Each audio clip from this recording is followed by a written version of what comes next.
ಟೌನರ್ ಅಪ್ಲಿಕೇಶನಲ್ಲಿ schedule trip ಹೇಗೆ ಮಾಡೋದು ಅಂತ ಈ ವಿಡಿಯೋದಲ್ಲಿ ನೋಡೋಣ. ಮೊದಲನೇದಾಗಿ ಟೌನರ್ ಆ್ಯಪ್ನ ಓಪನ್ ಮಾಡ್ಕೊಳ್ಳಿ.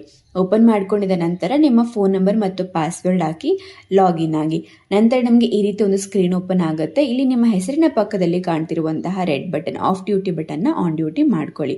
ನಂತರ ನಿಮಗೆ ಈ ರೀತಿ ಒಂದು ಸ್ಕ್ರೀನ್ ಓಪನ್ ಆಗುತ್ತೆ. ಇಲ್ಲಿ ನಿಮ್ಮ ಲೆಫ್ಟ್ ಸೈಡ್ ಕಾರ್ನರಲ್ಲಿ ಕಾಣ್ತಿರುವಂತಹ 3 ಲೈನ್ಸ್ ಮೇಲೆ ಕ್ಲಿಕ್ ಮಾಡಿ, ಮೆನು ಬಾರ್ ಮೇಲೆ ಕ್ಲಿಕ್ ಮಾಡಿ. ನಂತರ 5ನೇ ಆಪ್ಷನ್ ಶೆಡ್ಯೂಲ್ ಟ್ರಿಪ್ ಮೇಲೆ ಕ್ಲಿಕ್ ಮಾಡಿ.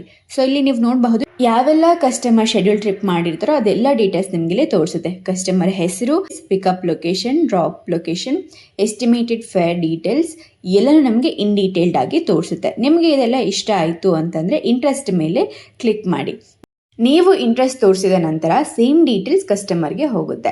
ಸೊ ಇಂಟ್ರೆಸ್ಟೆಡ್ ಡ್ರೈವರ್ಸ್ ಲಿಸ್ಟ್ ಎಲ್ಲ ಕಸ್ಟಮರ್ಗೆ ಹೋದ ನಂತರ ಅವರು ಚೂಸ್ ಮಾಡಿಕೊಂಡು ಅವ್ರಿಗೆ ಯಾವ ಡ್ರೈವರ್ ಬೇಕೋ ಅವ್ರನ್ನ ಚೂಸ್ ಮಾಡ್ತಾರೆ.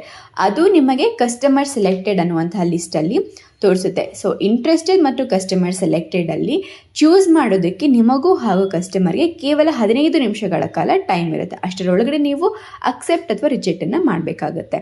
ಸೊ ಒನ್ಸ್ ಕಸ್ಟಮರ್ ಸೆಲೆಕ್ಟ್ ಮಾಡಿದ ನಂತರ ನೆಕ್ಸ್ಟ್ ನಿಮಗೆ ಕನ್ಫರ್ಮ್ಡ್ ಟ್ರಿಪ್ಪಲ್ಲಿ ತೋರಿಸುತ್ತೆ. ಸೊ ಈ ಟ್ರಿಪ್ ಪಾಪಪ್ ನಿಮಗೆ 1 ಅವರ್ ಬಿಫೋರ್ ತೋರಿಸುತ್ತೆ. ಯಾವುದೇ ಕಾರಣಕ್ಕೂ ಕ್ಯಾನ್ಸಲ್ ಮಾಡ್ಕೊಳ್ಳೋಕೆ ಹೋಗಬೇಡಿ. ನೀವು ಆಲ್ರೆಡಿ ಕಮಿಟ್ ಆಗಿರ್ತೀರಾ. ಶೆಡ್ಯೂಲ್ ಟ್ರಿಪ್ಗೆ ನೀವು ಕಮಿಟ್ ಆಗಿರುತ್ತೆ, ಕಸ್ಟಮರ್ಗೆ ಬರ್ತೀನಿ ಅಂತ ಒಪ್ಕೊಂಡಿರ್ತೀರಾ. ಸೊ ಮೆಸೇಜ್ ಮಾಡಿ, ಕಾಲ್ ಮಾಡಿ ಕಸ್ಟಮರ್ಗೆ ಕನ್ಫರ್ಮ್ ಮಾಡಿಕೊಂಡು ನಂತರ ನೀವು ನಿಮ್ಮ ಟ್ರಿಪ್ಪನ್ನು ಸ್ಟಾರ್ಟ್ ಮಾಡಬಹುದು. ಸೊ ನೀವು ಟ್ರಿಪ್ ಸ್ಟಾರ್ಟ್ ಮಾಡೋಕ್ಕಿಂತ 1 ಅವರ್ ಬಿಫೋರ್ ನಿಮಗೆ ಅಲರ್ಟ್ ಅನ್ನೋದು ಬರುತ್ತೆ. ಪಾಪಪ್ ಬಂದ ನಂತರ ಟ್ರಿಪ್ನ ಅಕ್ಸೆಪ್ಟ್ ಮಾಡ್ತೀರಾ, ನಂತರ ರೈಡ್ನ ಸ್ಟಾರ್ಟ್ ಮಾಡ್ತೀರಾ.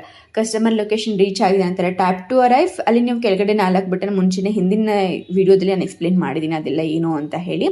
So tap to arrive, customer ಬಂದ ನಂತರ ಟ್ಯಾಪ್ ಟು ಸ್ಟಾರ್ಟ್, OTPನ ಎಂಟ್ರಿ ಮಾಡಿ ನೀವು ಟ್ರಿಪ್ಪನ್ನು ಸ್ಟಾರ್ಟ್ ಮಾಡಬಹುದು. ನಂತರ ಡ್ರಾಪ್ ಲೊಕೇಶನ್ ರೀಚ್ ಆದ ನಂತರ ಟ್ಯಾಪ್ ಟು ಎಂಡ್ ಅಂತ ಬಟನ್ ಮೇಲೆ ಕ್ಲಿಕ್ ಮಾಡಿದ್ರೆ ನಿಮಗೆ ಬಿಲ್ ಅನ್ನೋದು ಜನರೇಟ್ ಆಗಿದೆ. ಸೊ ನೀವು ಬಿಲ್ನ ಜನರೇಟ್ ಮಾಡ್ತೀರಾ, ನಂತರ ಅದನ್ನು ಎಡಿಟ್ ಮಾಡಿ ನೀವು ಕಸ್ಟಮರ್ಗೆ ಶೇರ್ ಮಾಡಬಹುದು. ಸೊ ಈ ರೀತಿಯಾಗಿ ಶೆಡ್ಯೂಲ್ ಟ್ರಿಪ್ನ ಟೌನರ್ ಅಪ್ಲಿಕೇಶನಲ್ಲಿ ಮಾಡುವಂಥದ್ದು.